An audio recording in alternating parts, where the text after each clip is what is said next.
سورہ محمد 47 نمبر سورہ کی آیت نمبر 29، اور یہ آخری رکوع ہے اس کا سورۃ محمد کا۔ نحمدہ و نصلی علی رسولہ الکریم۔ اعوذ باللہ من الشیطان الرجیم، بسم اللہ الرحمن الرحیم۔ ام حسب الذین فی قلوبہم مرض ان لن یخرج اللہ اضغانہم ولو نشاء لأریناکہم ولعرفتہم بسیماہم ولتعرفنہم فی لحن القول واللہ یعلم اعمالکم ولنبلونکم حتی نعلم المجاہدین منکم والصابرین ونبلو اخبارکم ان الذین کفروا وصدوا عن سبیل اللہ وشاقوا الرسول من بعد ما تبین لهم الہدی لن يضروا اللہ شیئا فسيحبط اعمالهم یا ایھا الذین آمنوا اطیعوا اللہ واطیعوا الرسول ولا تبطلوا اعمالکم ان الذین کفروا وصدوا عن سبیل اللہ ثم ماتوا وهم کفار فلن یغفر اللہ لهم فلا تهنوا وتدعوا الى السلم وانتم الاعلون واللہ معکم ولن یترککم اعمالکم انما الحیات الدنیا لعب ولہو وان تؤمنوا وتتقوا یؤتکم اجورکم ولا یسألکم اموالکم ان یسألکموها فیوفکم تبخلوا ویخرج اضغانکم ہا انتم ہؤلاء تدعون لتنفقوا فی سبیل اللہ فمنکم من یبخل ومن یبخل فانما یبخل عن نفسہ واللہ الغنی وانتم الفقراء وان تتولوا یستبدل قوما غیرکم ثم لا یکونوا امثالکم۔ صادق اللہ۔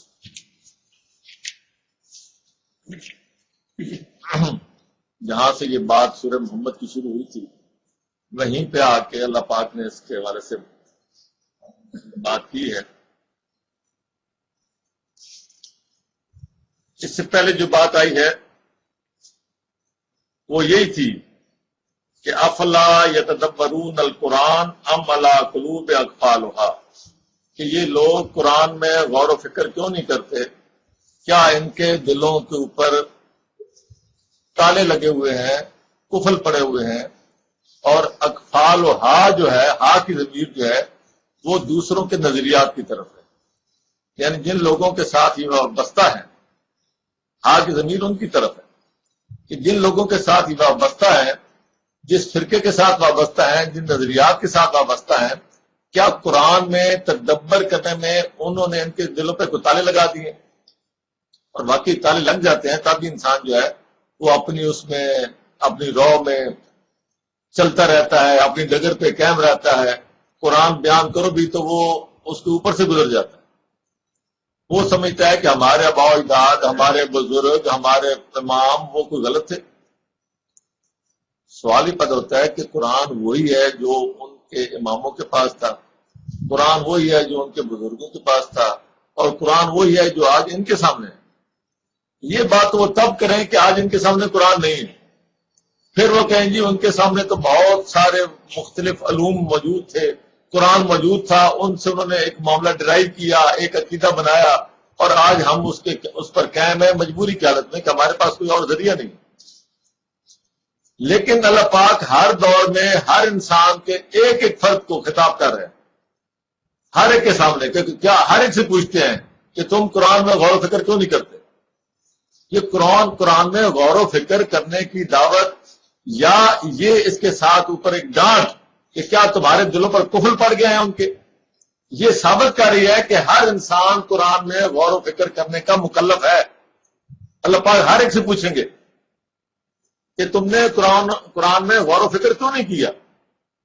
ہر انسان کو، یہ کوئی انسان اگر یہ کہ ہمارے بزرگوں نے کر لیا تھا تو پھر بھی یہی پوچھا جائے گا کہ تم نے کیوں نہیں کیا؟ جو آدمی غور و فکر کر کے میٹرک کرتا ہے، ایف اے کرتا ہے، ڈاکٹر بنتا ہے، انجینئر بنتا ہے، یہ سارے غور و فکر سے بنتے ہیں۔ ایڈوکیٹ بنتے ہیں، افسر بنتے ہیں، غور و فکر سے انتظامیہ چلاتے ہیں، یہ سب غور و فکر کا نتیجہ ہے۔ تو یہی بات اللہ پاک ان سے پوچھیں گے کہ تم نے دنیا کے سارے کام کیے غور و فکر کر کے، قرآن پہ غور و فکر کیوں نہیں کیا؟ وہاں تو آدمی نہیں کہتا کہ جی میں تو جو میری وکالت ہے یہ تو میرے باؤ اجداد سے جو انہوں نے کی میں نے انہیں سے پوچھ لیا، انہوں نے مجھے بتا دیا. وہ خود کیوں پڑھتا ہے؟ ایک انجینئر کا والد اگر انجینئر ہے وہ یہ کیوں نہیں کہتا کہ میں نے تو اپنے والد سے سیکھ لیا، مجھے انجینئرنگ کرنے کی ضرورت ہی نہیں؟ وہ پھر کیوں پڑھتا ہے؟ وہ اپنے 5 سال 7 سال کیوں لگاتا ہے؟ ایک ڈاکٹر کا بیٹا جو ہے وہ یہی کہ جی میں نے تو اسی کے کلینک میں سیکھ لیا، مجھے ضرورت نہیں ہے. دنیا مانتی ہے اس کو، ہم خود نہیں مانتے. لیکن دین کے معاملے میں، قرآن کے معاملے میں ہم سب کی ماننے شروع کر دیتے ہیں. یہ ہر ایک کا اپنا اپنا فرض ہے، اپنی اپنی ذمہ داری ہے. قرآن سب کو سمجھ آتا ہے. میں اس لیے آپ سے لوگوں سے کہتا ہوں، جب میں یہ بات کرتا ہوں تو در حقیقت میں آپ کو ایک امتحان میں ڈالتا ہوں. میں آپ سے یہ کہتا ہوں کہ آپ اپنے کسی بھی بزرگ کا، کسی بھی امام کا، کسی بھی فرقے کا، کسی بھی ایسی شخصیت کا جس پر آپ کو اعتماد ہے، اس کا ترجمہ کیا ہوا قرآن پڑھ لیں. جب میں یہ بات کہتا ہوں تو آپ کے بہانے ختم ہو جاتے ہیں. پھر آپ کو قرآن خود پڑھنا پڑے گا. قرآن کا ترجمہ، قرآن کو سمجھنا، اور یہ کوئی چیستان نہیں ہے، کوئی اتنی کوئی پہلیاں نہیں ہے، یہ پہلیاں بنا دی گئی ہیں. جو لوگ ہماری اس قرآن کلاس کے طالب علم ہیں یا اس کے شریک ہوتے ہیں اس میں، ان کو معلوم ہے کہ قرآن کتنا آسان ہے. قرآن کا یہ دعویٰ کہ ہم نے قرآن کو آسان کر دیا، یہ قرآن ثابت کرتا ہے. یہ صرف دعویٰ نہیں کرتا، اس کا ثبوت بھی دیتا ہے. اور ثبوت اس کا یہ ہے کہ آپ خود بھی تجربہ کر لیں، تجربے سے قرآن پڑھنے شروع کر دیں. کوئی ایسا مت. ہاں ایک بات ہے کہ جو فرقوں نے مختلف اپنی پہچان کے لیے جو بنائے ہوئے ہیں طریقے کہ ایسے کرو گے ایسے کرو گے، وہ جو جگہ جگہ پہ آپ کے اوپر روک ڈالنے کے لیے، آپ کو پابند کرنے کے لیے کہ ہمارے پابند رہیں، ہمارے ساتھ منسلک رہیں، کہیں اور جانے نہ پائیں، وہ اگر انہوں نے آپ کے سامنے کوئی چیزیں رکھی ہوئی ہیں جو دین کا بنا کے کہ یہ دین ہے، تو پھر اس کا علاج نہیں. جو انسان سے مطلوب ہے اللہ پاک کو، وہ سارے کے سارے قرآن میں بتا دیا. اور جو چیز آپ کو کوئی کہے کہ جناب اس میں سے نکال کے دکھاؤ، آپ کہتے ہیں کہ قرآن کو مطلوب ہی نہیں. کوئی ایسی بات نہیں جو قرآن نے نہ بتائی. اور ایسی بات رسول اکرم صلی اللہ علیہ وسلم نے اس پہ عمل نہ کیا. رسول اکرم کا عمل بھی ہمارے سامنے موجود ہے، وہ بھی کسی کتاب کا محتاج نہیں. جب بخاری شریف لکھی گئی تھی تو اس سے پہلے بھی عمل رسول جاری تھا. انہوں نے اذان لکھی ہے سند کے ساتھ، فلاں سند، فلان فلاں ان فلاں ان فلاں ان فلان فلاں کی ضرورت ہی نہیں تھی. جب وہ لکھ رہے تھے تو اس وقت بھی کہیں نہ کہیں سے اذان کی آواز آ رہی تھی. جو آواز دے رہا تھا اذان والا، اس نے کس راوی سے لی تھی؟ یہ سند چل رہی تھی، سندوں کی ضرورت نہیں ہے. یہ عمل جاری ہے. حج جاری ہے. حج رسول اکرم صلی اللہ علیہ وسلم سے پہلے بھی چل رہا تھا، رسول اکرم کے زمانے سے بھی چل رہا تھا، اور امام بخاری سے پہلے بھی چل رہا تھا، بعد میں بھی چل رہا ہے. یہ روایات کا محتاج نہیں ہے، یہ سنت ہے. سنت کو لکھنے کی ضرورت نہیں ہوتی. سنت ہوتا ہے وہ جو آپ ایک آدمی کام کرے، آپ اس کو دیکھ دیکھ کے کرتے رہیں. ایک ورک شاپ کے اندر جو اس کا شاگرد ہوتا ہے، وہ استاد اس کو لکھ لکھ کے نہیں دیتا، وہ کرتا رہتا ہے، وہ سیکھتا رہتا ہے. اور یہ تو نماز ہے، دن میں 5 وقت ہوتی ہے، ہر وقت اذان 5 وقت ہو رہی ہے، اس میں سکھانے کا کوئی اتنا اور مسئلہ ہی نہیں. یہ تو روز تو ریفریشر کورس ہے. ماہ رمضان ہر سال آتا ہے، ریفریشر کورس آپ کو کرایا جاتا ہے. حج ہر سال آتی ہے، آپ کو ریفریشر کورس کراتی ہے. کوئی ضرورت نہیں ہے اس کے لیے کسی کی. اور سب سے بڑا ظلم یہ ہے کہ ہم لوگوں کو پابند کرتے ہیں، خود پابند نہیں ہوتے. ہماری اپنی والدہ، ہماری دادیاں، ہماری نانیاں جو کہ پڑھی بھی نہیں ہیں، وہ جاتی ہیں قافلے کے ساتھ جاتی ہیں، حج کر کے آ جاتی ہیں. وہ کون سی کتابیں پڑھ کے جاتی ہیں؟ ہم خود ہی اس کے قائل نہیں ہیں. لیکن جب کوئی بات کرے ہم کہتے ہیں دکھاؤ حج کیسے کرو گے. اور بھائی تمہاری دادی نے کیسے کر لیا تھا؟ مجھ سے پوچھتے ہیں کہ تم حج کیسے کرو. یہ ایک عمل ہے. اور اگر کسی نے وہ عمل لکھ دیا ہے تو اس کا مطلب یہ نہیں ہے کہ اب ہم پابند ہو گیا اس لکھے ہوئے. عمل پھر بھی اپنے طور پہ ایک الگ انسٹیٹیوشن ہے، یہ چل رہا ہے. اگر کسی نے لکھ دیا تو اس نے ہم پہ احسان کیا ہے، اس کی مہربانی ہے کہ اس نے ایک تصدیق کر دیا ہے، تائید کر دیا کہ یہ عمل جو ہے یہ جاری ہے. لیکن اس کا مطلب اب یہ نہیں ہو گیا کہ اب کیونکہ اس نے لکھ دیا ہے تو اب ہم وہ چھوڑ کے اور اس کو پکڑ لیں. اس نے محفوظ کیا، اللہ تعالیٰ اس کو غریق رحمت کرے، اس نے اچھا کام کیا. ایک ایڈیشنل سپورٹ دے دی ہمیں، لیکن انسٹیٹیوشن جو ہے سنت رسول کا وہ ہے عمل در عمل، جس کو کہتے ہیں عمل تواتر۔ یہ قرآن بھی آپ کے پاس ایسے ہی آیا ہے، یہ حفظ تواتر کے ساتھ آیا ہے، صحابہ نے حفظ کیا، اس سے آگے چلتا چلتا یہ حفظ کے ذریعے، اب اس کے بعد پھر رسول اکرم نے ساتھ لکھوا کے بھی دے گئے، لکھوا بھی دیا اور تواتر حفظ بھی ہو گیا۔ یہ دونوں طریقوں سے تواتر سے آ رہا ہے، اس کی سند کی ضرورت ہی نہیں ہے۔ آج تک آپ کسی قرآن پہ نہیں دیکھیں گے کہ اس کی سند فلاں ہے، آج تک آپ نہیں دیکھیں گے اس کا مصنف کون ہے، اس کا مصنف اللہ ہے، اسی نے اس کو محفوظ کیا ہے، اسی نے ایسا سسٹم بنایا ہے انسانوں کے اندر، ایک چیز عمل تواتر کے ساتھ نسل در نسل یہ آپ کے سامنے آ رہی ہے۔ یہ کوئی تاج کمپنی اب لکھتی ہے تو تاج کمپنی سمجھے ان کا بخاری ہے، اب یہ نہیں ہے کہ ہم کہیں گے تاج کمپنی ہی سے ہی لیں گے، اس کے علاوہ اور قرآن نہیں لیں گے۔ اسی طرح جو سنت ہے وہ اگر لکھتی ہے تو اس وقت کی تاج کمپنی امام بخاری تھے، انہوں نے لکھ دیا اس کو، تو وہ اب یہ نہیں ہے کہ وہ پابند ہو گیا۔ ہاں یہ ہو گیا کہ جناب انہوں نے لکھا تو ایک محفوظ کر دیا اس دور میں، اور یہ بہت بڑا کام کیا انہوں نے، لیکن یہ نہیں ہے، یہ تو سارے مانتے ہیں، جو امام بخاری کے ماننے والے ہیں وہ بھی مانتے ہیں کہ بخاری میں سارے کے سارا دین نہیں ہے، انہوں نے کچھ لکھا، کچھ نہیں لکھ سکے، وہ کوئی پابند تھوڑے تھے۔ تو یہ کوئی ایسا مسئلہ نہیں ہے کہ دین جو ہے وہ امام بخاری سے شروع ہوا اور وہ کہتے ہیں جی جہاں سے حدیث ملے گی وہ ہمارا دین ہے۔ ایک یہ بھی نظریہ ہے کہ جہاں سے حدیث ملے گی وہ ہمارا دین ہے، حدیثیں تو بعد میں 300 سال بعد تک چلتی رہی ہیں، 100 سال بعد تک تو کم از کم چلی ہیں، تو اس کا مطلب یہ کہ دین بعد میں مکمل ہوتا رہا۔ دین پہلے مکمل ہو چکا تھا، دین پہ عمل ہو رہا تھا، دین چل رہا تھا، دین میں کوئی کمی نہیں تھی۔ یہ لکھنے لکھانے والے اگر بعد میں لکھتے رہے تو اللہ تعالیٰ ان کی یہ قبول کرے، ان کی جو محنت ہے، ہمارا ان سے کوئی لڑائی تھوڑی ہے، یا ہم یہ تھوڑا کہتے ہیں کہ انہوں نے غلط کیا، انہوں نے بہت اچھا کیا ہے، لیکن خدا کے لیے بعد والوں نے جو دین کو ان کے ساتھ نفسی کر دیا کہ ان کے بغیر دین نہیں آ سکتا، یہ طریقہ غلط ہے۔ قرآن کے اندر دین پورے کا پورا دے دیا گیا، قرآن نے کہہ دیا کہ سنت رسول، اتباع رسول، اور یہ قرآن، یہ پریکٹیکل کیا ہے رسول، اور تھیوریٹیکل آپ کے پاس کیا ہے کتاب قرآن، بس یہ دو ہی تو چیزیں، وہ پریکٹیکل اسی کا ہے، اس لیے ایک ہی چیز ہے۔ سائنس کا جو ہے نا پارٹ اے اور پارٹ بی، لیکن مضمون ایک ہی ہوتا ہے، قرآن ایک ہی ہے، وہ اس کا پریکٹیکل ہے سنت، باقی سارے احکام ہیں، 90% احکام ہے، 10% جو پریکٹیکل، یہی ہوتا ہے آپ کے تمام مضامین۔ آگے چلتے ہیں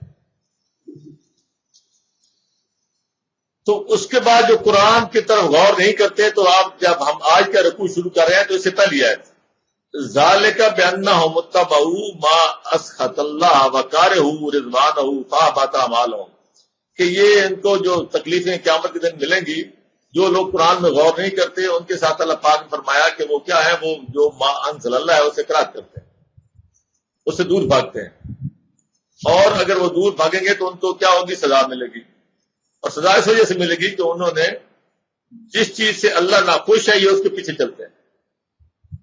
ذالک بانہم اتبعوا ما اسخط اللہ، جس سے اللہ پاک کی ناخوشی ہے یہ اس کے پیچھے جاتے ہیں، وکرہوا رضوانہ، اور جس میں اس کی رضا ہے اسے اقرار کرتے ہیں۔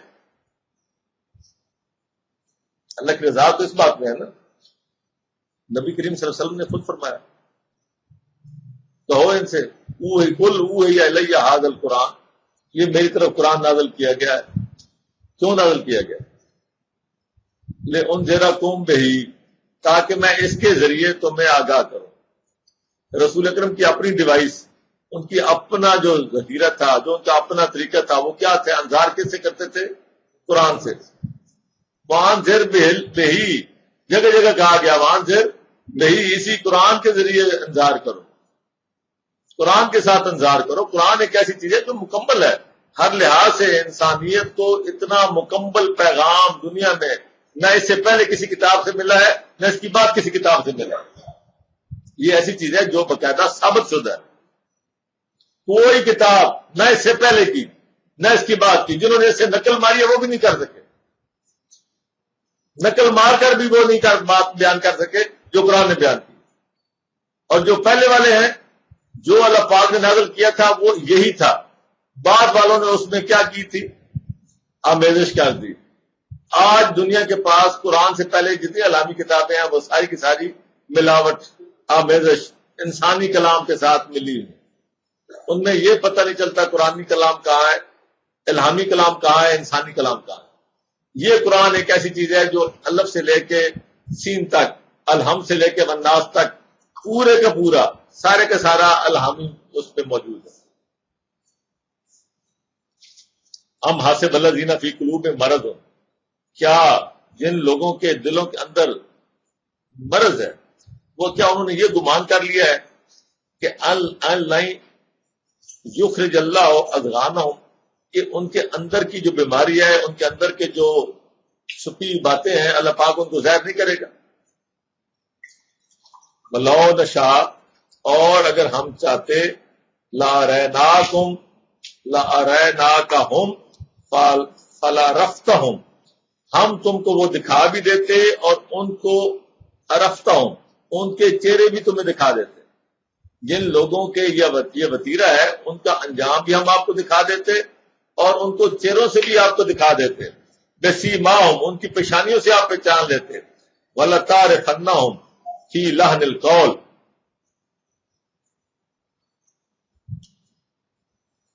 یہ ہے بات۔ اگر ہم چاہتے تو پریکٹیکلی ان کے چہروں کی ساخت ایسے کر دیتے کہ آپ ان کو چہروں سے پہچان لیتے کہ یہ ان کے دلوں میں مرض ہے، لیکن ان کی پہچان ان کے لحن القول، ان کی زبان کے اندر جو لوچ اور جو ان کے اندر چکر بازی ہے زبان کی، اسی سے آپ پہچان جائیں گے۔ ہماری کئی جگہ پہ باتیں ہوتی ہیں، لوگوں سے گفتگو ہوتی ہے، لیکن ہم جب پوچھتے ہیں کہ قرآن کے علاوہ کوئی کتاب لا ریب ہے، وہاں آپ کو لحن القول کی سمجھ آ جائے گی۔ آج بھی کسی سے پوچھیں کہ قرآن کے علاوہ کوئی اور کتاب لا ریب ہے، پھر آپ دیکھیں وہ کس طرح چکر زبان کے آپ کو دیں گے۔ وہ کہتے ہیں کچھ بھی نہ کہا اور کہہ بھی گئے، کچھ کہتے کہتے رہے، وہ اسی طرح کی یہ لحن القول ہے۔ ہم سے کوئی پوچھے، ہم دھڑلے سے کہتے ہیں کہ دنیا میں واحد کتاب لا ریب قرآن ہے، اس کے علاوہ کوئی کتاب لا ریب نہیں ہے۔ ہمارے دلوں میں الحمدللہ کوئی مرض نہیں ہے، جن کے دلوں میں مرض ہے آپ ان سے پوچھیں، پھر آپ دیکھیں کہ وہ کیسے لحن القول کے ساتھ معاملات کو پلٹتے ہیں، ادھر لپیٹتے ہیں ادھر لپیٹتے ہیں، اور بات جو ہے وہ ان کو نہ سمجھا سکتے ہیں نہ خود سمجھ سکتے ہیں۔ واللہ یعلم اعمالکم، اللہ پاک تمہارے اعمال جانتے ہیں۔ یہ اعمال کیا ہے؟ یہ میں مثال دے رہا ہوں، یہ نہیں ہے کہ یہ ہر ایک کے حوالے سے بات ہے، جس جس کے دلوں میں کوئی بھی کجی ہے کس طرح کی۔ میں چونکہ قرآن کے حوالے سے لا ریب اور لا ریب کے حوالے سے جو باقی لوگوں کے نظریات ہیں میں اس حوالے سے بات کر رہا ہوں، تو میں اس کی بطور مثال بات کر رہا ہوں۔ ابھی جب یہ سمجھتے ہیں، لوگ بھی کہتے ہیں کہ اگر تم ان کو لا ریب سمجھتے ہو تو اس میں جو قرآن کے اوپر جو اندر باتیں لکھی ہوئی ہیں پھر وہ آپ کہاں لے جاتے ہیں، ان کو کیا مقام دیتے ہو؟ آپ کہتے ہو کہ یہ جو بخاری شریف کی حدیث جو ہے یہ وہی ہے۔ اب اس بخاری شریف میں یہ لکھا ہوا ہے کہ فلاں صحابی فرماتے تھے کہ ہم اس آیت کے بعد یہ لفظ بھی قرآن میں پڑھتے تھے۔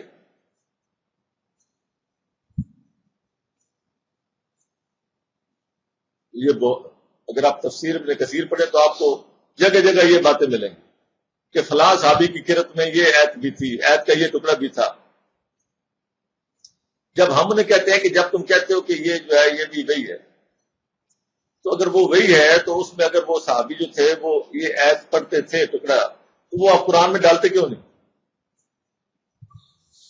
اگر وہی ہے تو وہاں لکھا ہوا ہے تو آپ اس میں ڈالتے کیوں نہیں؟ یا تو آپ مانتے نہیں کہ یہ قرآن کا وہ حصہ ہے، آپ اوپر اوپر سے کہی جا رہے ہیں کہ وہ لا ریب ہے وہ وہی ہے، یا آپ اس کو اس میں ڈالیں اگر آپ سچے ہو تو۔ جب وہ قرآن کا حصہ ہے اور وہ صحابی کہہ رہے ہیں تو اس کا مطلب کہ یا تو آپ دل سے نہیں مانتے اوپر سے، یہی ہے وہ لحن القول۔ اب اس کا علاج کیا نکالا انہوں نے کہا جی کہ ہم ایک اور قرآن چھاپتے ہیں۔ اس طرح کے کئی چھپ چکے، کئی آ چکے، ہر دنیا نے پوری کوشش کر لی لیکن قرآن پہ کچھ نہیں ہوا. الحمدللہ اب کچھ ہوگا. صرف وہ یہ ہے کہ ہم چونکہ اس کو وہی مانتے ہیں، اب وہ اس کا وہ لانے کے لیے جو وہ عمل کر رہے ہیں اللہ پاک فرما رہے ہیں کہ وہ کیا ہے، واللہ یعلم اعمالکم. جو لوگ جن کے اندر مرض ہے، جو اپنی بات کو لحن القول کے ذریعے ثابت کرنے کی کوششیں کرتے ہیں، ان کے اعمال بھی اللہ تعالیٰ جانتے ہیں. وَلَنَبْلُوَنَّكُمْ حَتَّى نَعْلَمَ الْمُجَاهِدِينَ مِنْكُمْ وَالصَّابِرِينَ. ہم تمہیں آزمائیں گے. نبلونکم مبتلا کریں گے. یہ ایک لفظ ہمارے ہاں بھی استعمال ہوتا ہے، بلونا، وہ جو رڑکنا جس کو کہتے ہیں. دودھ کی خالص پن کا جب وہ بلویا جاتا ہے تو پتہ چل جاتا ہے کہ دودھ میں کتنی چکنائی ہے، کہ نکالی ہے یا نہیں نکالی، کیسا ہے، مکھن سامنے آ جاتا ہے. تو یہ اللہ پاک فرماتے ہیں ہمارا نبلونکم، ہم تمہیں مبتلا کریں گے، ہم تمہیں بلوائیں گے، آزمائیں گے، یہاں تک کہ ہم جان لیں گے کہ تمہارے اندر کتنا مکھن ہے. دعوے جو تمہارے دعوے ہیں وہ سامنے آ جائے گے. ہم دیکھ لیں گے کہ مجاہدین، تم میں سے مجاہدین، جدوجہد کرنے والے، اسلام کی خاطر، اللہ کی خاطر، اللہ کے پیغام کو پہنچانے والے، کتنا کچھ کوشش کرنے والے، جدوجہد کتنی کرتے ہیں. مجاہدین میں ہم نے صرف وہ لے لیا ہے کہ جو تلوار لے کے جہاد کرتا ہے. قرآن کا بھی جہاد ہے. پہلا جہاد ہی یہیں سے شروع ہوتا ہے. وہ تو جا کے آپ کے دفاع میں جا کے بات آتی ہے، تلوار تو اٹھتی ہے جا کے آپ کے دفاع میں. اصل جہاد جو ہے وہ قرآن کی تبلیغ ہے. 25/52 سورہ فرقان میں 52 میں اللہ پاک نے فرمایا وَجَاهِدْهُمْ بِهِ جِهَادًا كَبِيرًا، ان کے ساتھ اس کے ذریعے جہاد کرو، جہاد کبیر. اس کا نام اللہ پاک نے رکھا ہے جہاد کبیر. یہ جب آپ لے کے نکلو، یہ لوگوں تک پہنچاؤ، اس کے بعد جا کے اگلی باتیں آئیں گی. پھر آپ اپنے دفاع میں اگر آپ کو تلوار اٹھانا پڑتی ہے، جب کوئی تلوار دفاع کیسے ہوگا؟ کوئی سامنے سے دلیل لائے گا تو آپ بھی سامنے سے کیا لائیں گے؟ دلیل لائیں گے. سامنے سے تلوار نہیں اٹھائیں گے. دلیل کا جواب دلیل سے ہوگا. اگر کوئی تلوار اٹھائے گا تو پھر تلوار کا جواب آپ تلوار سے دے سکتے ہیں. یہ نہیں ہے کہ آپ پہلے تلوار اٹھا کے بیٹھ جائیں، لو جی مانو اس کو. قرآن میں یہ کہیں بھی نہیں ہے. تلوار کے ذریعے کبھی کسی کو نہ کبھی منوایا گیا ہے، نہ قرآن تلوار کے ذریعے پھیلا ہے. تلوار کے ذریعے آپ کسی کو اگر منوائیں گے تو وہ منافق تو بن سکتا ہے، مومن نہیں بن سکتا. جبر سے کون بنتا ہے؟ اللہ پاک نے رسول اکرم صلی اللہ علیہ وسلم سے کہا ہے 10/99 افانت تکرہ الناس، کیا تو لوگوں کو مجبور کرے گا حتی یؤمنوا، یہاں تک وہ ایمان لائے. قرآن پوچھ رہے رسول اکرم سے، یعنی ہمارے دل میں یہ خیال پیدا ہو کہ ہم لوگوں کو مجبور کریں کہ وہ اس میں مان لیں. ایسا نہیں ہے، آپ ایسا نہیں کرتے. یہ پتہ نہیں کہاں سے ہمارے اندر آ گئی بات کہ وہ ہم جی قرآن کے ذریعے، تلوار کے ذریعے جی قرآن کو پھیلانا ہے، اسلام کو پھیلانا ہے. اسلام کی پھیلانے کے لیے سب سے بڑی تلوار وہ قرآن ہے. قرآن ایسی تلوار ہے. دیکھیں کبھی بھی کسی کافر نے یہ نہیں کہا کہ ان مسلمانوں سے جنگ نہ لڑو. پورے قرآن میں آپ کو یہ بات نہیں ملے. قرآن جو قتال کے لیے پیچھے ایک عصبیت چاہیے ہوتی ہے. عصبیت وہ ہر قوم اپنے اندر پیدا کر لیتی ہے. کبھی کسی کافر نے آج تک یہ نہیں کہا کہ مسلمانوں کے ساتھ قتال نہ کرو. آپ یہ بھی دیکھ لیں، اگر آپ سیاچین کی پہاڑیوں پہ بیٹھے ہیں تو وہ بھی اسی طرح بیٹھے. اگر آپ کہیں گے ہم ایمان کی طاقت میں بیٹھے ہیں تو وہ کس کی طاقت میں بیٹھے ہیں؟ وہ آپ سے زیادہ اونچائیوں پہ بیٹھے ہیں، آپ سے زیادہ تکلیفیں کر رہے ہیں. وہ دیش کی خاطر ان کے اندر وہ عصبیت پیدا کر دی گئی ہے. ہر قوم اپنے اندر کوئی نہ کوئی عصبیت پیدا کر کے مقابلے کی کوئی نہ کوئی جواز پیدا کر لیتی ہے. جیسے امریکہ نے جواز پیدا کیا کہ ہماری تہذیب کو خطرہ ہے. ان لوگوں کے مقابلے میں جو کیا ہے، جو اسلام کے لیے جہاد کر رہے ہیں، ان کے مقابلے میں انہوں نے کہا کہ ہم دفاع کریں گے اپنی تہذیب کا. انہوں نے مقابلے میں ایک عصبیت پیدا کر لی، جیسا بھی کیا، اور 7 12 14 ملک پھر اکٹھے کر لیے. لیکن اسلام کے نام پہ تو کوئی ملک اکٹھا نہیں ہوا. یہ تو اکیلے بیچارے لڑتے پھرتے مار کھاتے پھر رہے. تو تلوار کوئی مسئلہ نہیں ہے کافروں کے لیے. کافروں کے لیے کیا مسئلہ ہے؟ کافروں کے لیے مسئلہ ہے وہ ہر دفعہ چیخے ہیں، ہر دفعہ پکارے ہیں. وہ کہتے ہیں لا تسمعوا لہذا القرآن، قرآن تو مت سنو.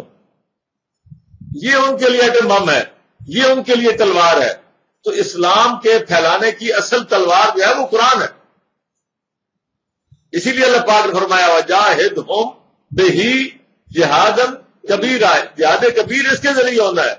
یہ جتنی جلدی ہم یہ بات سمجھ لیں گے اتنا جلدی ہم جو ہے اپنا مقام ری گین کر لیں گے، اپنے مقام پہ بحال ہو سکتے ہیں. ورنہ تلواروں سے مسئلے حل نہیں ہوتے کبھی بھی. تلوار آپ کو دفاع کا حق دیتی ہے، لیکن تلوار کے ذریعے اگر آپ لوگوں کو مومن بنانے نکلیں تو اللہ پاک کے پاس تو اس سے بڑی تلواریں ہیں. اللہ پاک فرماتے ہیں کہ اگر ہم چاہتے تو دنیا میں کوئی کافر ہی نہ ہوتا. اللہ پاک کے قبضے قدرت میں تھوڑی تلواریں، وہ اتنا عذاب کی شکلیں ہیں، اتنا سب کچھ ہے. کافروں کے اوپر وہ کہیں گے پورا پہاڑ اٹھا کے ان کے اوپر رکھ دے، لو جی مانتے ہو کہ نہیں مانتے؟ نہیں آیا نیچے، کیسے نہیں مانیں گے؟ یا اللہ پاک کہہ دیں کہ جب تک تم ایمان نہیں لاؤ گے میں تمہاری زمینوں میں جنم بھی پیدا نہیں کروں گا، لگے رہو. اللہ پاک چاہے تو ہو سکتا ہے، لیکن اللہ پاک نے ایسا نہیں چاہا، کبھی بھی نہیں چاہا. رسول اکرم صلی اللہ علیہ وسلم نے بھی کبھی بھی تلوار کے زور پہ کبھی بھی اسلام کو نہیں پھیلایا.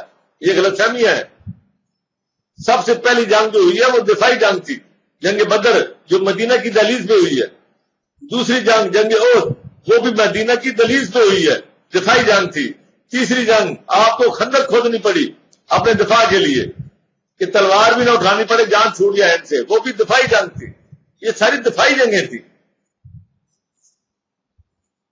اس میں تو کوئی ایسا مسئلہ نہیں تھا، لیکن اسلام پھیلتا رہا.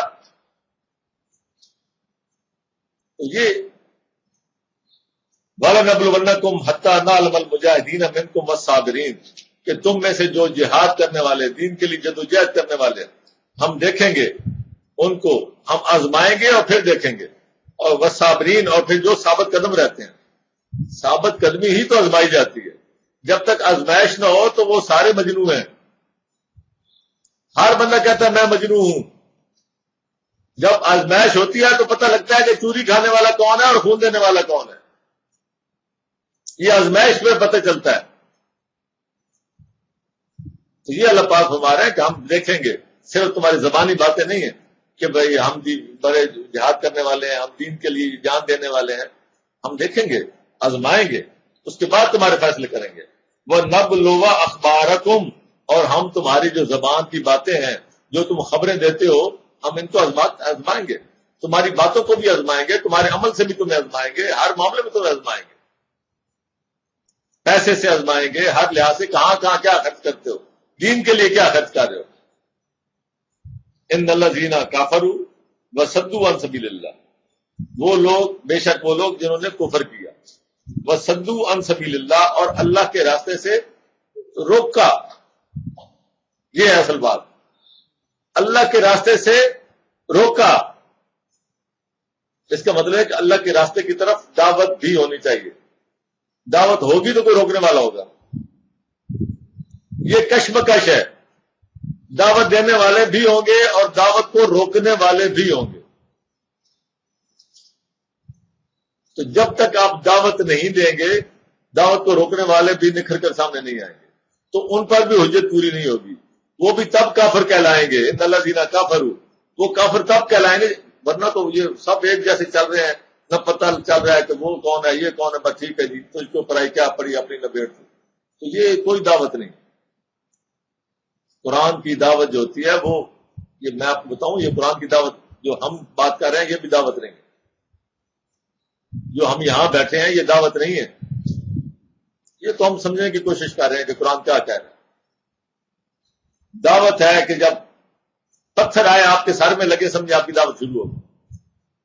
کون سا نبی ہے؟ ہم تو نبیوں سے بھی زیادہ لاڈلے بنتے ہیں.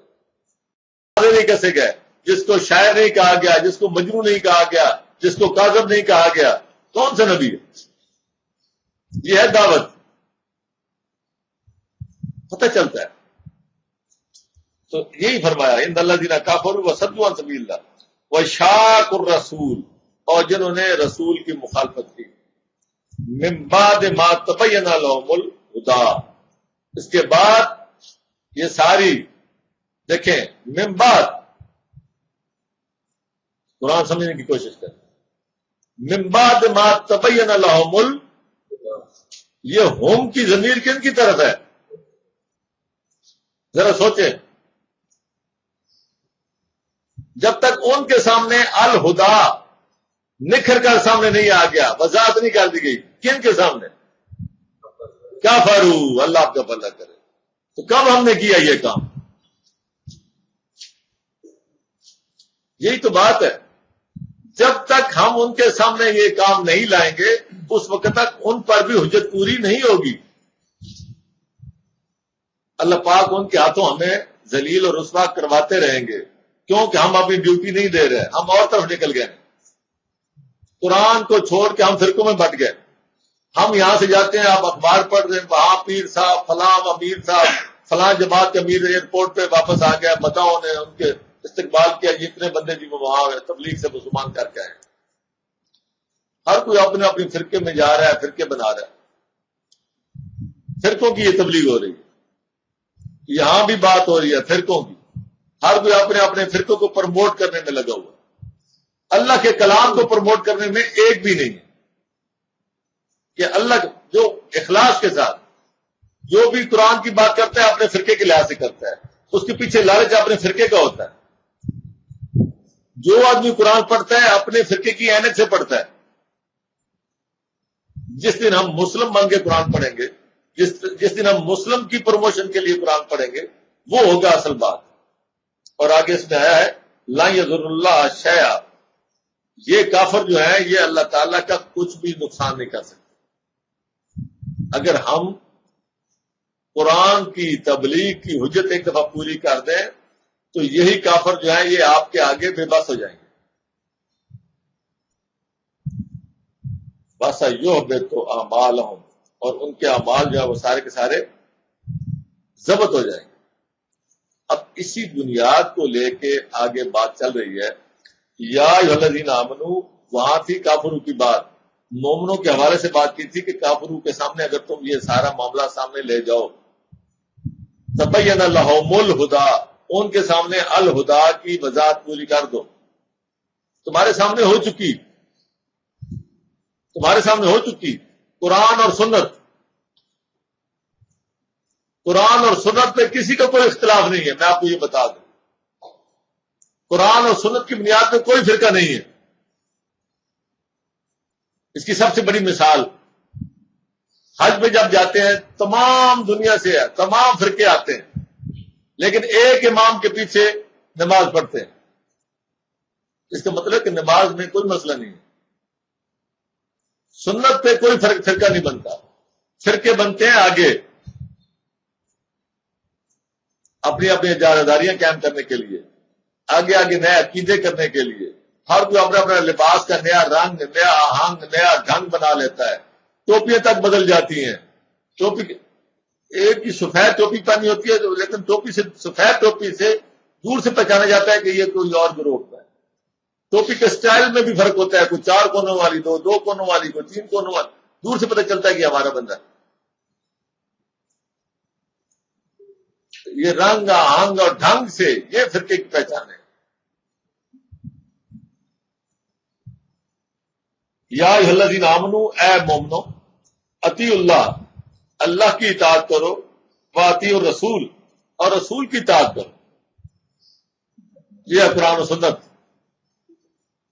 ولا تبطلوا اعمالکم، اس کے علاوہ تمہارے اعمال کیا ہو جائیں گے؟ باطل۔ قرآن اور سنت، سنت کہاں سے آئے گی؟ یہ مجھے صدر صاحب سوال لکھ کے دیں گے ابھی کہ آپ سنت کہاں سے لیں گے؟ میں نے کہا وہ سوال لکھ رہے ہیں، میں بھی جواب دے دیتا ہوں۔ سنت کہاں سے آئے گی؟ 4/26 نکالیں، 4/26 کی یرید اللہ ہو، 4/26 یرید اللہ ہو، اللہ پاک چاہتے ہیں، بات سمجھیں، لیبین لکم، کہ وہ تمہیں اچھی طرح وضاحت کر دیں، کھول کر تمہیں بیان کر دیں، وَیَہْدِیَکُمْ، اور تمہیں اس راستے پہ ڈال دیں، سُنَنَ الَّذِینَ مِن قَبْلِکُمْ، ان لوگوں کی سنت پر جو تم سے پہلے ہو گزرے۔ اللہ پاک دو کام کرنا چاہتے ہیں، تم سے پہلے لوگوں کی سنت، یہ رسول اللہ علیہ وسلم کے زمانے میں بات ہو رہی ہے، ذرا سمجھیں، ابھی بخاری شریف نہیں تھے، رسول کے دور میں کہا گیا ہے کہ اللہ پاک تم سے پہلے لوگوں کی سنت پہ ڈالنا چاہتے ہیں اور ساتھ ہی تمہیں ہدایت پہ رکھنا چاہتے ہیں۔ قرآن ہے ذریعہ ہدایت، تبین لہم الہدی، یہاں بھی یہی ہے، یبین لکم ویہدیکم، اور سنت کیا ہے؟ پہلے لوگوں کے جو اعمال چلتے آ رہے ہیں اسی پہ قائم رکھنا چاہتے ہیں۔ کیسے؟ حج پہلے سے آ رہی ہے، اللہ پاک نے حج کو قائم رکھا، اب اس میں ہدایت کیا دی کہ جو اس میں گڑبڑ تھی اس کو ٹھیک کر دیا، فرمایا وَأَفِیضُوا مِنْ حَیْثُ أَفَاضَ النَّاسُ، کہ تم وہیں سے واپس پلٹو جہاں سے باقی لوگ پلٹتے ہیں۔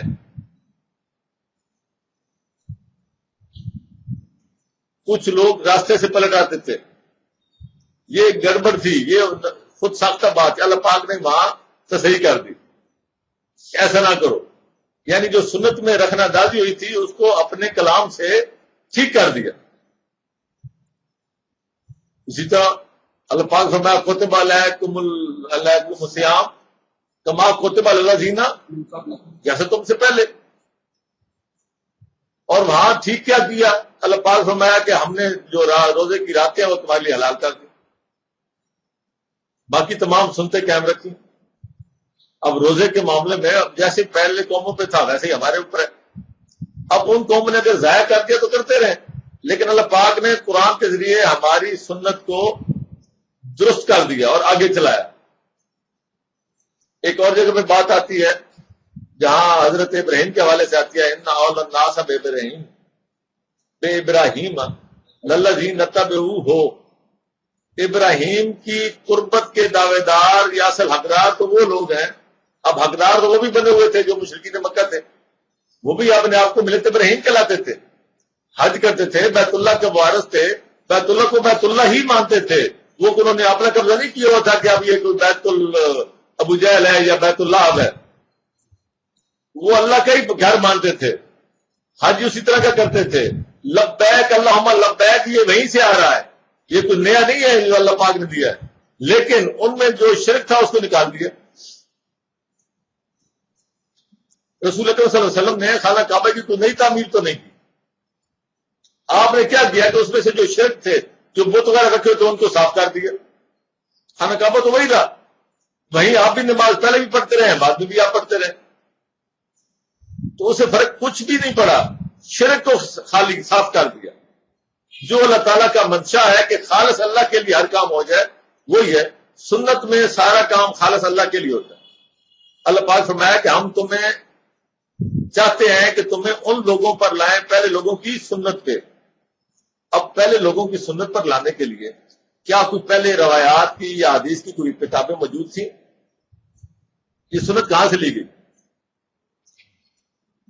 سنت ایک عمل تھا، عمل تواتر چل رہا تھا، پیچھے سے عمل آ رہا تھا، اسی عمل میں جہاں عمل کو نہیں لکھا گیا، لیکن جہاں جہاں تبدیلی کرنی تھی وہ قرآن نے اپنے لکھ کے تبدیلی کروا دی۔ یہ بالکل ایسے ہی ہے، چشمے کا پانی چل رہا ہو اور پانی چلتا رہے گا، اگر آپ کو کہا جائے کہ راستے میں ایک فلٹر لگا دو تاکہ آگے پانی صاف جائے، پیچھے سے جو لوگوں نے علائشیں کر دی ہیں، جو آپ نے نالے ڈال دی ہیں، اس میں تم یہاں فلٹر لگا دو تاکہ پانی چلتا رہے گا، پانی نہیں رکے گا، نیا پانی نہیں ڈالا جائے گا، پانی وہی آئے گا۔ آپ نے فلٹر لگا کے آگے اسی پانی کو آگے ٹریول کر دینا ہے تاکہ لوگ صاف پانی کو استعمال کریں۔ تو اللہ پاک نے بھی یہی کیا ہے کہ جو چشمے کا پانی آ رہا تھا وہ گدلا ہو چکا تھا، زمانے کے اپنے نظریات اور ان کے اپنے خیالات اور ان کے اپنے اعمال ڈال کے وہ گدلا پن ہو چکا تھا. قرآن کا فلٹر لگا دیا گیا, صاف کر کے پھر کہا گیا استعمال کرتے رہو. یہ ہے سنت. اس کے لیے کسی کتابوں کی ضرورت نہیں ہے.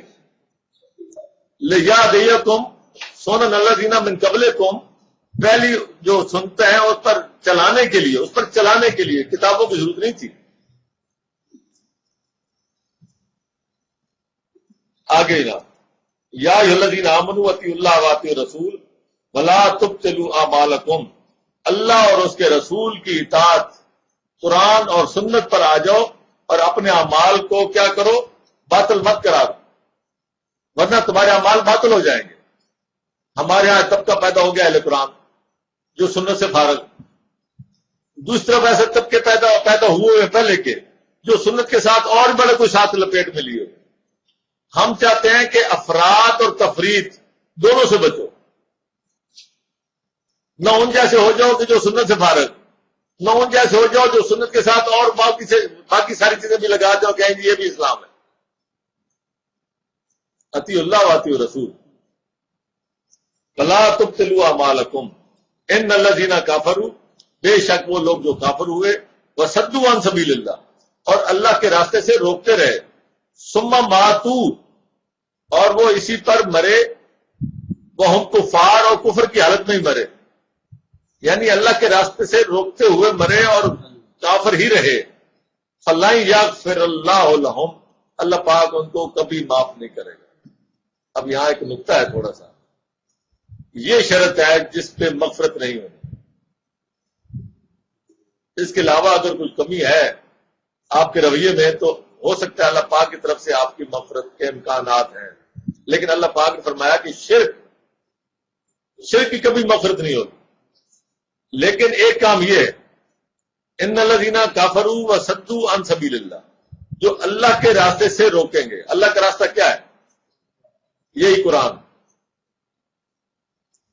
ثم ماتوا, اور پھر وہ مرے اور کافر ہی رہے, اس کی طرف آئے ہی نہیں. اللہ پاک فرماتے ہیں کہ ہم ان کو کبھی معاف نہیں کریں گے.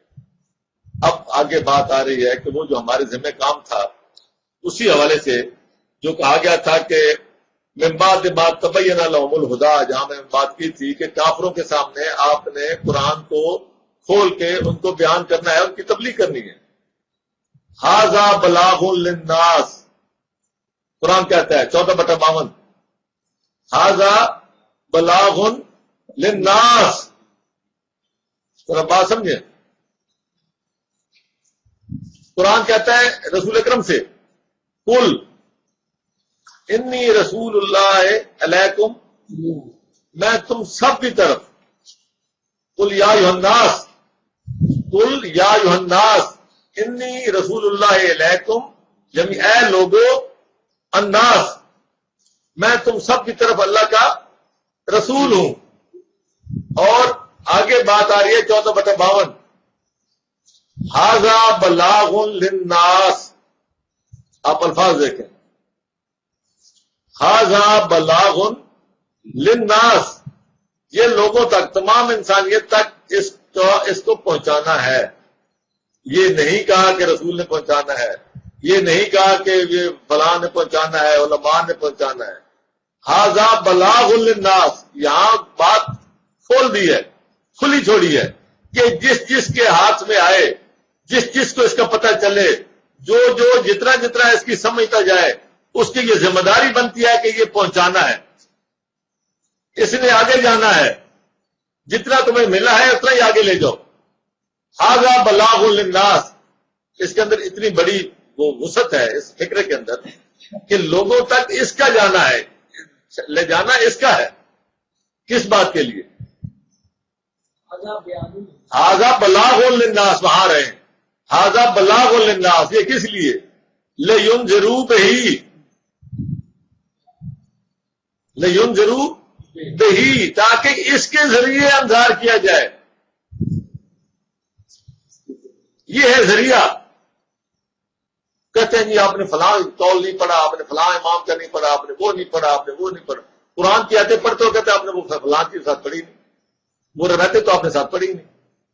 قرآن کہتا ہے لَيُنذِرُوا بِهِ، اس کے ذریعے نبی کریم صلی اللہ علیہ وسلم کہتے ہیں قُلْ أُوحِيَ إِلَيَّ هَٰذَا الْقُرْآنُ لِأُنذِرَكُم بِهِ، کہ اس کے ذریعے میں تمہیں انذار کروں.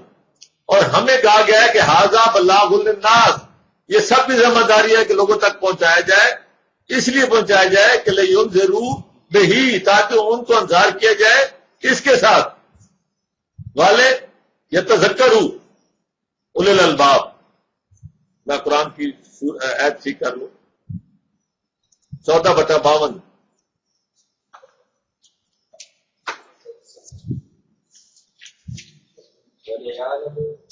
ہاں جی، یہ مجھے اسی کا خطرہ تھا کہ ایک چیز درمیان میں مس ہے. ھذا بلاغ للناس ولینذروا بہ ولیعلموا انما هو الہ واحد. یہ وہ بات ہے جو آپ پوچھ رہے تھے مبین. یہ قرآن ہے جو آپ نے لوگوں تک پہنچانا ہے تاکہ اس کے ذریعے ان کو انذار کیا جائے، تاکہ وہ جان لیں. وَلَيَعْلَمُوا، جب تک قرآن نہیں جائے گا وہ نہیں جان سکیں گے. کیا نہیں جان سکیں گے؟ انما هو الہ واحد، کہ ایک ہی دنیا میں الہ واحد کون ہے؟ وہ اللہ ہے. یہ قرآن جائے گا، قرآن بتائے گا، قرآن سے سمجھ آئے گی کہ اللہ کا مقام کیا ہے. پھر وہ آئیں گے من آمن باللہ، پھر شرط پوری ہوگی. قرآن کے بغیر پوری نہیں ہوتی. اور یہ وہ بات ہے، یہ میں عقیدے کی بات نہیں کر رہا کہ یہ میرا عقیدہ ہے، یہ دعویٰ ہے میرا. میں نے لوگوں سے کہا ہے کہ مجھے اپنی کسی علامی کتاب سے اللہ تعالیٰ کا صحیح تعارف کر کے دکھا دو. سوال ہی نہیں پیدا ہوتا کہ کسی علامی کتاب میں اصل شکل میں اللہ تعالیٰ کا تعارف موجود ہو. یہ قرآن نے آ کے صحیح اپنا تعارف جو ہے وہ ریڈریس کر کے درست کر کے اپنا بتایا. وَلِيَعْلَمُوا أَنَّمَا هُوَ إِلَٰهٌ، کہ واحد الہ با اختیار ہستی صرف کون ہے؟ اللہ ہے. وَلِيَذَكَّرَ أُولُو الْأَلْبَابِ. اور جو یہ دیکھیں، یہ عجیب و غریب بات ہے. یہ قرآن کے لیول دیکھیں. پہلے بات کی الناس، یعنی اب بات کی جائے کہ یہ جتنے اہل عقل ہیں، جتنے دانشور ہیں، والی ذکرہ، وہ سوچ و بچار کریں. ذکرہ کا مطلب ہوتا ہے، ہم ترجمہ کرتے ہیں نصیحت حاصل کریں، لیکن نصیحت تب حاصل ہوتی ہے جب آدمی اس پہ سوچ بچار کرتا ہے، تفکر تدبر کرتا ہے، سوچ بچار کرنا.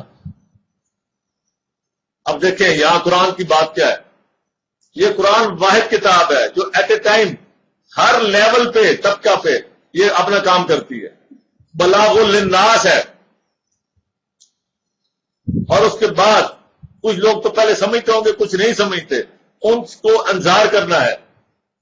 اور اس کے بعد وَلِيَعْلَمُوا، اللہ تعالیٰ کا صحیح مقام تمام لوگوں کو معلوم ہو جانا چاہیے. اور پھر اس کے بعد دانشور لوگ جو ہیں، جو یہ سمجھتے ہیں کہ ہم بات سمجھ گئے، لیکن وہ نہیں سمجھتے پوری بات جب تک قرآن سامنے نہیں آئے گا، حقائق سامنے نہیں آئیں گے. ان کے لیے بھی تاکہ وہ صحیح سوچ بچار سے اپنی فکر درست کریں. یہ انٹلیکچل لیول پہ بھی قرآن اپنی بات کو ان کو بھی سیدھا کرتا ہے.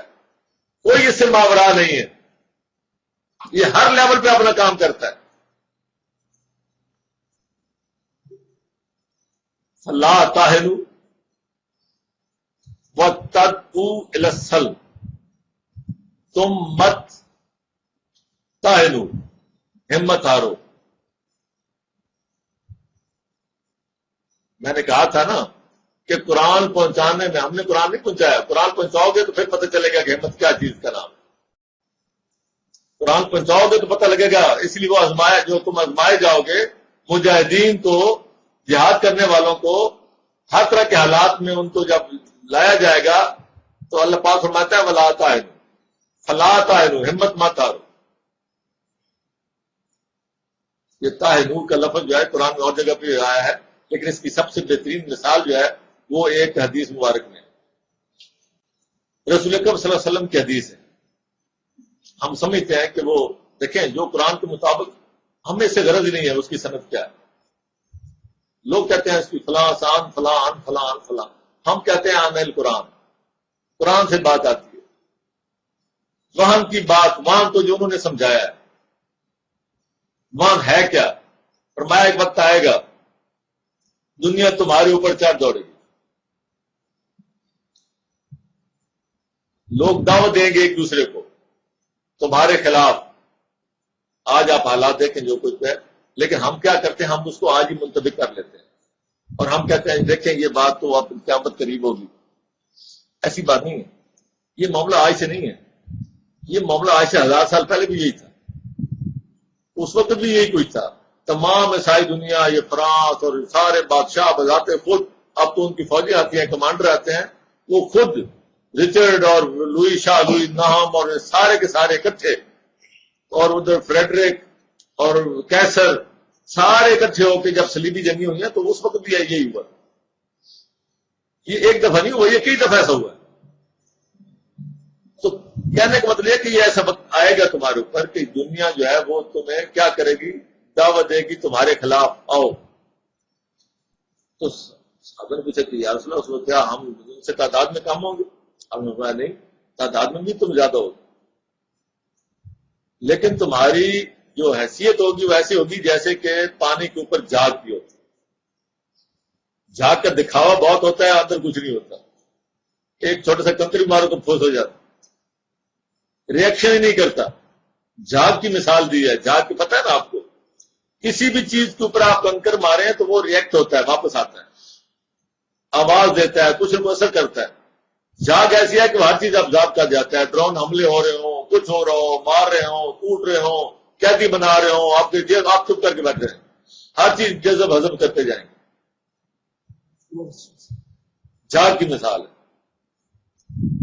تو صحابہ نے پوچھا کہ ہماری پھر یہ حالت کیسے ہو جائے گی؟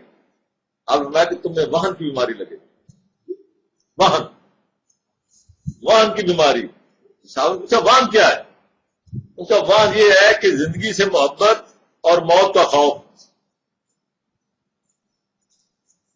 یہی بیماری آج ہمیں یہی کہا گیا نا کہ ہم تمہیں پتھر کے زمانے پہنچا دیں گے کہ ہمارے یہ عیش و عشرت، یہ ہماری بلڈنگیں یہ کہاں جائیں گی، تباہ ہو جائیں گی. دنیا کی محبت. میں آج بھی آپ سے یہ کہتا ہوں، اس وقت بھی موجودہ وسائل کے لحاظ سے بھی میں آپ کو کہتا ہوں، یہ میں تو ویسے نہیں بات کی کہ میں نے قرآن نے کہا ہے، عام حالت لیول پہ جتنی کچھ مجھے سوچ سمجھ ہے. آج اگر آپ ہاتھ جھاڑ کے ڈٹ کے ایک دفعہ سینہ تان کے کھڑے ہو جائیں کہ نو مور، ایک دفعہ آپ دیکھیں کہ وہ آپ کے کہاں ٹھہرتے ہیں. ہمیں وہاں لگا ہوا خود، ہمارے اکاؤنٹ ادھر ہے، ہمارے ڈالر ادھر ہے، ہماری سارا معاملہ ادھر ہے. ہماری حیران ہوتا ہوں کہ ایک وقت تھا ہمارے اپنے سامنے، ہماری آنکھوں کے سامنے، ہم نے خود دیکھے ہیں. اپنے دیہات ہمارے خود کفیل تھے، ہمارے دیہات خود کفیل تھے. جو جوتا بنتا تھا وہیں سے پورے گاؤں کو سپلائی ہوتا تھا، وہیں کے موچیوں سے، وہیں کے کمہاروں سے پوری کراکری بنتی تھی، وہیں کے وہاں سے کپڑا ملتا تھا، وہیں سے کھیت ملتے تھے. ہر گاؤں اپنے طور پہ بالکل کمپلیٹ یونٹ تھا ہمارا. ہمیں تو دوسرے گاؤں میں ضرورت نہیں پڑتی تھی. کہاں یہ کہ اب ہم ان کے بغیر چل ہی نہیں پاتے. زوال دیکھیں اپنا، ہم بہت غلط سمت چلے گئے. اگر ہم آج بھی اپنی بیس پہ آ جائیں، اپنے اوریجن پہ آ جائیں، دنیا کی کوئی قوم آپ کے سامنے ٹھہر نہیں سکتی. لیکن بہرحال اللہ پاک نے یہی تو کہا ہے، فلا تہنوا، یہ وہن کی بیماری مت لگاؤ اپنے آپ کو. جب وہن کی بیماری لگے گی تو پھر یہی کچھ ہوگا. قرآن نے کہہ دیا اور اس کی تشریح رسول اکرم نے کر دی. یہ ہے قرآن کہتا ہے فلا تہنوا، اپنے آپ کو وہن کی بیماری مت لگاؤ، دنیا کی محبت اور موت کا خوف مت پیدا کرو اپنے اندر. اور آگے کیا، وَتَابُوا إِلَى السَّلْمِ، دعوت دو ان تو اسلام کی، آؤ میدان میں. وَأَنْتُمُ الْأَعْلَوْنَ، اگر یہ کام تم کرو گے، وہاں سے باہر نکلو گے، دعوت اسلام کی دو گے، تو کیا ہوگا؟ انتم سب سے بلند، سب سے غالب تم ہی ہوگے. اب قرآن کی تو ہم مانتے نہیں، ہمارے مان ہی نہیں رہا، وہ لیول ہی نہیں رہا، ہمیں بتانے والا ہی کوئی نہیں رہا. پہلی بات یہ کہ اسلام کی دعوت دے کون؟ کوئی شیعزم کی دعوت دے گا، کوئی سنیزم کی دے گا، کوئی دیوبندیت کی دے گا، کوئی اہل حدیث ہونے کی دے گا، کوئی بریلوی ہونے کی دے گا. اسلام بیچارے کی دعوت کون دے گا؟ وہ کہتے ہیں نا، وہ جو دین جو نکلا تھا بڑے شان سے، آج پردیس میں آج غریب الغربا ہے، وہ کیا اس کی حالی کی جو مسدس ہے، وہ دین جو بڑی شان سے نکلا تھا دیش اپنے دیش سے، ہاں جی ہاں، وہ اس کی اٹھان دیکھیں، اس کا پھیلنا دیکھیں، اور آج وہ پردیس میں غریب الغربا ہے۔ اسلام کو تو کوئی پوچھنے والا ہی نہیں۔ فرقوں کی پروموشن ہے، اور وہ فرقوں کے لیے جان بھی دیتے ہیں اور دوسروں کی جان لیتے بھی ہیں۔ جو کوئی قرآن کی بات کرے اس کے خلاف سارے اکٹھے ہو جاتے ہیں۔ ایک یہ بھی بڑی عجیب بات، وہ کہتے ہیں یہ قرآن کی بات کیوں؟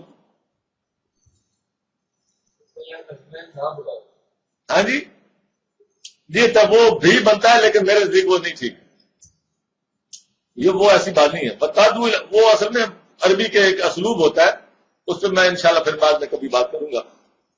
وَتَدْعُو إِلَى السَّلْمِ، اور اسلام کی دعوت دو، وَأَنْتُمُ الْأَعْلَوْنَ، تم سب پر غالب ہوگے۔ اچھا آپ یہ دیکھیں کہ جو میں ترجمہ کر رہا ہوں فٹ یہ بیٹھتا ہے یا وہ بیٹھتا ہے؟ وَاللَّهُ مَعَكُمْ، تسلی دینے کے لیے اور حقیقت کا اظہار کرنے کے لیے، دونوں باتیں۔ واللہ، یہ کام کر کے تو دیکھو، تم غالب رہو گے۔ کیوں غالب رہو گے؟ اللہ تمہارے ساتھ ہو جائے گا۔ واللہ معکم وَلَن یترککم اعمالکم، اور تمہارے اعمال جو ہے وہ ضائع گم بھی نہیں کرے گا، ترک بھی نہیں کرنے پڑیں گے، کچھ تمہیں ترک نہیں کرنا پڑے گا، کوئی کپڑے نہیں ننگا پھرنا پڑے گا، کوئی جوتوں سے بغیر نہیں ہو، کچھ نہیں ہوگا تمہیں، کوئی چیز ترک نہیں کرنی پڑے گی۔ یہ خوف ہے تمہیں، تمہارے اعمال جو ہیں ان میں کچھ بھی تمہیں کوئی ترک نہیں کرنا پڑے گا۔ کام یہ کرنا ہے، کام یہ کرنے کا ہے کہ وہن کی بیماری سے باہر نکلو، دعوت اسلام پہ آ جاؤ، پھر دیکھو کہ تمہارا مقام کیا بنتا ہے۔ اب آگے دیکھیں، اب دیکھیں وہ وہن کی بیماری، وہن کیا ہے؟ تشریح میں نے رسول اکرم سے آپ کو ان کی حدیث سے کر دی۔ اگر وہ حدیث مجھے نہ ملتی تو کیا وہن کی مجھے سمجھ نہ آتی؟ قرآن آگے تشریح کر رہا ہے، قرآن کہتا ہے انما الحیات الدنیا لعب و لہو، یہ دنیا کی زندگی یہی وہن پیدا کرتی ہے۔ یہ کیا ہے؟ لعب و لہو، لائب کہتے ہیں کھیل، ذرا سمجھیں، لہو کہتے ہیں مشغولیت۔ کھیل میں دو ہی چیزیں ہوتی ہیں، کچھ کھیل رہے ہوتے ہیں، کچھ دیکھ رہے ہوتے ہیں۔ جو کھیل رہے ہوتے ہیں وہ لہو ہے، جو دیکھ رہے ہوتے ہیں وہ لہو ہے۔ وہ بھی اپنا سارا کام چھوڑ کے، جو اصل کام ہے وہ چھوڑ کے وہاں بیٹھے ہوئے ہیں۔ وہ میچ لگا ہوا ٹی وی کے سامنے بیٹھے ہیں، سارے پورے دن بیٹھے رہتے، سارے کام چھوڑ کے، وہ گھر کا سودا سلب سب کچھ چھوڑ چھاڑ کے، ماں چیخ رہی ہے تو وہ چھوڑے آخری عمر دیکھ لو بیٹھے۔ یہ ہے لہو۔ بھائی اس سے کیا ہوگا؟ جس کا کوئی مقصد ہی نہیں، بلا مقصد، اس کا کوئی مقصد نہیں ہے۔ یہ دنیا کی زندگی اگر اسی طرح ہی تم نے گزارنی ہے بغیر کسی مقصد کے، اوپر مقصد کیا تھا؟ وَتَدْعُو إِلَى السَّلْمِ، مقصد یہ ہے دعوت اسلام دو۔ جس زندگی میں دعوت نہیں ہے وہ بے مقصد زندگی ہے، وہ ایسی زندگی گزارنے کا، یہ کہتے ہیں ٹو کل دا ٹائم، یہ ٹائم کلنگ ہے۔ اگر تم ایمان لاؤ، وَتَتَّقُوا، اور اللہ کا خوف پیدا کرو اپنے اندر، یُؤْتِکُم أُجُورَکُم، وہ تمہیں تمہارے اجر دے گا، تمہیں بدلہ دے گا اس محنت کا۔ وَلَا يَسْأَلْكُمْ أَمْوَالَكُمْ، وہ تم سے تمہارے مال نہیں مانگے گا۔ وَإِن يَسْأَلْكُمُوهَا، اگر وہ تم سے اپنا مال مانگتا، فَيُوفِكُمْ تَبْخَلُوا وَيُخْرِجْ أَضْغَانَكُمْ، اگر وہ تم سے مال مانگے اور تم کیا ہوگے؟ تم بخل کرنے لگو، تمہارے دعوے جو ہے نا وہ دھرے کے دھرے رہ جائیں گے، اور تمہارے اندر کا جو کینہ ہے، اندر کی جو بدنیتی ہے، جو اندر کا مرض ہے وہ ظاہر ہو جائے۔ اللہ پاک تمہیں اس حد تک امتحان میں نہیں ڈالتا.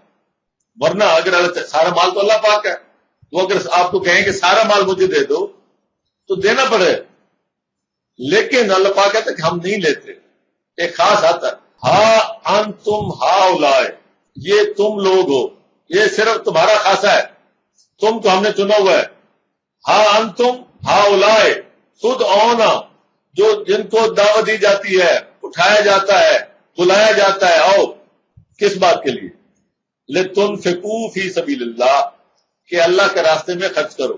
فمنکم من یبخل، تم میں سے جو بخل کرے گا، ومن یبخل فانما یبخل عن نفسہ، تو جو بخل کرے گا وہ اپنی جان پہ کرے گا. اس کے دو معنی، اس کے اثرات اس کی اپنی ذات پہ آئیں گے، یا یہ ہے کہ وہ اپنی عزیز و اقارب سے ہی وہ کر رہا ہے نا، انہی کا حق مار رہا ہے، وہ بھی انہی میں سے ہیں، انہی کو خراب کر رہا ہے، انہی کے لیے اللہ پاک کا حکم آتا ہے اور انہی کو وہ نہیں دیتا. واللہ الغنی، اللہ تعالیٰ تو غنی ہے، اللہ تعالیٰ کو وہ بے نیاز ہے، اس کو تمہارے مال کی ضرورت نہیں ہے. وانتم الفقراء، ضرورت مند تو تم ہو. اللہ پاک جو تم سے مال لیتے ہیں وہ مفت لیتے ہیں، وہ تو غنی ہے. حاجت مند، فقیر، ضرورت مند تم ہو. تم سے پیسہ دیکھیں، جب ہمیں کوئی ضرورت ہوتی ہے ہم جاتے ہیں دوائی لیتے ہیں، پیسہ ہمارے ہاتھ میں ہے، دوائی نہیں ملتی، کیا وہ پیسہ ہماری ضرورت پوری کر رہا ہے؟ ہم حاجت مند تو پھر بھی ہیں. پیسہ ہونے کے باوجود، یعنی پیسہ ہونا ایسا نہیں ہے کہ تمہاری حاجت پوری ہو، اس کے باوجود تم فقیر ہو سکتے ہو، پیسہ ہونے کے باوجود. اللہ پاک یہی بات کر رہے ہیں، اللہ پاک غنی ہے، وہ اس کے پاس کوئی کمی نہیں ہے. یہ تمہاری حاجتیں تمہاری ہیں، یہ پیسہ جو تم لیتے دیتے ہو، جو اللہ پاک تمہیں حکم دیتا ہے کرنے کا، اس سے تمہاری اپنی حاجت پوری ہوتی ہے. اور اس کے ساتھ اگلی بات، یہ جو تم پیسہ دیتے ہو اس میں تمہاری ایک اور حاجت پوری ہوتی ہے، یہ تمہاری فقیری ہے. قیامت کے دن جنت تمہیں چاہیے، اسی کے بدلے پیسے دو گے تو جنت ملے گی، یہ بھی تمہاری ضرورت ہے. اللہ پاک غنی ہے، حاجت مند تم ہو، ضرورت تمہیں ہے اگلے جان چھٹکارے کی، جنت کی، تو پیسہ تم نے دینا ہے. دیا ہوا اللہ کا ہے، اللہ ہی کہہ رہا ہے کہ تم اپنے ارد گرد دو، میں نہیں مانگ رہا، اپنے لیے نہیں مانگ رہا، انہی کے لیے مانگ رہا ہوں، تمہارے قریبیوں کے لیے، تمہاری خالہ، تمہاری بہن، تمہارا بھائی. اور اس کے باوجود دے رہے ہو تم اپنوں کو، اور اس کے بدلے اجر دے رہا ہوں میں. یہ ہے انتم الفقراء، پیسے تم دے رہے ہو اپنی خالہ کو، اپنے بھائی کو، اپنی بہن کو، اس کے باوجود تم ضرورت مند ہو کیونکہ تمہاری ضرورت میں نے پوری کرنی. وَإِن تَتَوَلَّوْا، یہ جو کام تمہارے ذمہ لگائے، اگر تم اسے منہ پھیر گئے، فَلَا تَهِنُوا وَتَدْعُوا إِلَى السَّلْمِ، کام تو یہ ہے اسلام کی دعوت. اب اس کے بعد آگے خرچ بھی آتا ہے، اللہ کے راستے میں خرچ کرنا. یہ کام اگر تم نے نہ کیے، وَإِن تَتَوَلَّوْا، اگر تم نے نہ کیے تو کیا ہوگا؟ یستبدل قوما غیرکم، تو ہم تمہاری جگہ پہ دوسری قوم کو بدل دیں گے. یہ بھی وہی ہے کہ ضرورت مند ہم ہیں، اللہ غنی ہے، اللہ پاک ہے. ہم تو اتنے وہ اللہ کے وہ نہیں ہے کہ اللہ محتاج ہے ہمارا، کہ ہم اگر اسلام کی دعوت نہیں دیں گے تو اللہ تعالیٰ کا وہ دین بھی آگے نہیں چلے گا. اللہ پاک کہتا ہے یہ بھی تمہاری ضرورت ہے، یہ بھی تمہاری ضرورت ہے، اس کے بھی تم فقیر ہو. تم اگر یہ کام نہیں کرو گے تو ہم قوم ہی بدل دیں گے. اور قوم بدلی جا رہی ہے، پہلے بھی بدلی جا چکی ہے اور اب پھر بدلی جا رہی ہے. پہلے عرب سے شروع ہوا تو یہاں آیا معاملہ، یہاں ذمہ داری بنی، اب یہاں سے یورپ جا رہی ہے. اگر آپ حالات پڑھیں وہاں کے، وہاں تو شور مچا ہوا ہے کہ وہاں خاص طور پہ خواتین جتنا اسلام قبول کر رہی ہیں وہ بھی نوجوان خواتین، ان کی جو ریشو ہے انہوں نے تو باقاعدہ اس پہ ریسرچ کرنی شروع کر دی ہے، کمیٹیاں بٹھاتی ہیں. جتنا وہاں یہ معاملہ پھیل رہا ہے، یہاں کون سا جھگڑا ہے؟ یہ سارے جھگڑے تو وہاں چلے ہوئے ہیں. ابھی کش بکش شفٹ ہو گئی ہے یہاں سے ادھر. حجاب کے جھگڑے وہاں ہیں، داڑھی کے جھگڑے وہاں ہیں، برقعے کے جھگڑے وہاں ہیں، پارلیمنٹ ان کی چیخ رہی ہیں، وہاں ساری بحثیں ہو رہی ہیں. یہاں کون سی بحث؟ یہاں تو اب فارغ ہو چکے اسلام، یہاں کوئی جھگڑا نہیں ہے، یہاں سے جھگڑے ادھر شفٹ ہو گئے. اب وہاں میدان سج رہا ہے اور یہ اس پہ ٹائم تو لگتا ہے. قوموں کی زندگی میں 100 سال کیا چیز ہے. میں نے چارٹ پڑھا ہے تو انہوں نے اپنے 5 یورپی ملکوں کا، انگلینڈ سے لے کے فرانس تک، انہوں نے باقاعدہ کیلکولیشن سے بتایا ہے کہ اگلے 25 سال میں یہاں تو بالکل کائے پلٹ جائے گی. ابھی وقت ہے، روک لو. وہ چیخ رہے ہیں وہ کہتے ہیں کہ سب سے بڑا ظلم یہ ہو رہا ہے کہ ہمارے اپنے مسلمان ہو رہے ہیں، وہ ہوتے تو ان کو نکال بار کرتے ہیں، ان کو کہاں لے جائیں؟ بلو آئیز وہاں باقاعدہ انہوں نے نام رکھا ہوا ہے، نیلی آنکھوں والے مسلمان، وہ تو ان کی اپنی کیلکولیشن جو کہ 2 + 2 4 پہ منحصر ہے، ان کے مطابق سوئٹزرلینڈ، فرانس، انگلینڈ، یہ ڈنمارک، یہ سارے یہ تو جا رہے ہیں، ان کے ہاتھ سے نکل رہے ہیں۔ ہاں تم ہاؤلائے تدون، ہاں جی، واللہ غنیم انتم الفقراء وان تتولوا یستبدل قوما غیرکم، تو ہم قوم بدل دیں گے تم، ثم لا یکونوا امثالکم، پھر وہ تمہاری مثل نہیں ہوں گے، وہ تمہاری طرح کے پھر وہ نہیں ہوں گے۔ اس وجہ یہ وہ پھر آپ دیکھیں اتنے جو انہوں نے اپنے بندے پکڑے ہیں، ابھی 5 امریکی جو یہاں گرفتار ہیں سرگودا میں، وہ لوگ وہاں سونے کے چمچم لے کے ایک لحاظ سے پیدا ہوتے ہیں، ہمارے اگر ہم اپنے لحاظ سے دیکھیں ان کو کوئی تکلیف نہیں ہے، ان کو 100 اشیاء ہیں وہاں، لیکن وہ جہاد کی خاطر کہاں آتے ہیں، ان کے اندر کیا تڑپ ہے، کدھر جاتے ہیں، کیا کرتے ہیں، وہاں کی اپنی وہ جو ایک عورت اس نے برقع پہن کے ڈرائیونگ کی، انہوں نے اس پہ جرمانہ کیا اور اس نے کہا کہ مجھے جرمانہ کرتے رہو، میں اپنا گھر بھیج دوں گی لیکن میں یہ قانون توڑتی رہوں، یہ کیا چیز ہے ان کو پیچھے؟ آپ کا کیا خیال ہے ان کو عقل نہیں ہے؟ ابھی 4 دن پہلے، یعنی ہم کہتے ہیں ہم عقل مند ہیں، اب جب وہ اس کام پہ آ گیا تو وہ کوئی بیوقوف نہیں ہے، لیکن سب سے بڑی بات جو وہاں ہے وہ یہ ہے کہ الحمدللہ فی الحال ابھی ہم تو کوشش پوری کر رہے ہیں کہ اپنے فرقے باہر ایکسپورٹ کریں، لیکن فی الحال وہ فرقوں سے بچے ہوئے ہیں، ابھی فی الحال وہ فرقوں سے بچے ہوئے ہیں۔ فرانس نے باقاعدہ، جرمنی نے، فرانس نے دوسرا سرکاری مذہب قرار دے دیا ہے اپنے ملک میں آئینی لحاظ سے، ان کی مجبوری ہے، وہ ان کا قانون ہے کہ جس کی سب سے زیادہ آبادی ہوگی اس کے بعد وہ، اس سے پہلے ان کا مذہب تھا یہودی دوسرا، اب وہاں اسلام ہو گیا۔ تو یہ ساری باتیں آہستہ آہستہ، لیکن اس کا یہ مطلب نہیں ہے کہ ہم ذمہ داری سے فارغ ہو گئے، ورنہ یہ ہے کہ ہمارے اوپر وہی بات آئے گی، پھر ہم اللہ کے عذاب کے مستحق ہو جائیں گے۔ ہم نے اپنا کام کرنا ہے، ہم تو یہ چاہتے ہیں کہ دونوں مرکز مل کے اکٹھا اور پوری دنیا کے اوپر اللہ کے دین کو، اللہ کی مسئلہ یہ نہیں ہے۔ کئی دفعہ میں یہ کہتا ہوں میں کشمیر کی جہاد کے خلاف، اس لیے کہ ہم ان کو آزاد کرا کے کہاں لے جائیں گے، کس ملک کے ساتھ وابستہ کریں گے؟ اپنے ملک کے ساتھ جہاں کا کوئی نظام ہی نہیں ہے، کوئی قانون ہی نہیں ہے۔ کیا یہاں پرویز مشرف کا، یعنی وہاں کی جو بھی سو کال جمہوریت ہے، ہم یہاں امریت اور وہ جو یہاں لوٹ کھسوٹ کے نظام میں ہم ان کو لانا چاہتے ہیں؟ لیکن اصل کام کرنے کا یہ ہے کہ اللہ کا دین جو ہے اس کو آگے پھیلانا چاہیے، اس کی دعوت آگے جانی چاہیے۔ دعوت جائے گی تو کسی کو آزاد کرانے کی ضرورت نہیں ہے۔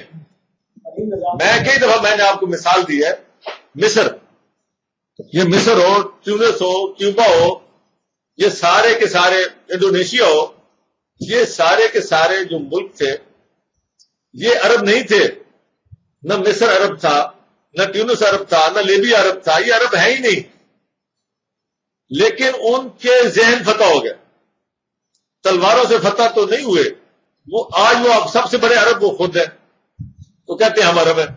وجہ کیا؟ کہ بندے بدل گئے۔ تو اللہ پاک جو ہے وہ بھی زمین فتح نہیں چاہتے، بندے بدلتے ہیں، بندے بدلنا چاہتے ہیں۔ آج ہم بھی اگر انڈیا میں ہمارے 20 کروڑ مسلمان موجود ہیں، ہم اگر کمپین چلائیں پورے یورپ میں، اللہ پاک نے ہمیں بتایا ہے، اس کا طریقہ بھی بتایا، ہم اس طرف آتے نہیں۔ لیکن یہ بات جو ہے کہ دین کو جو پھیلانا ہے پوری دنیا میں، قرآن کی جو دعوت لے کے چلنی ہے، یہ اصل کام ہے۔ وما علینا الا البلاغ۔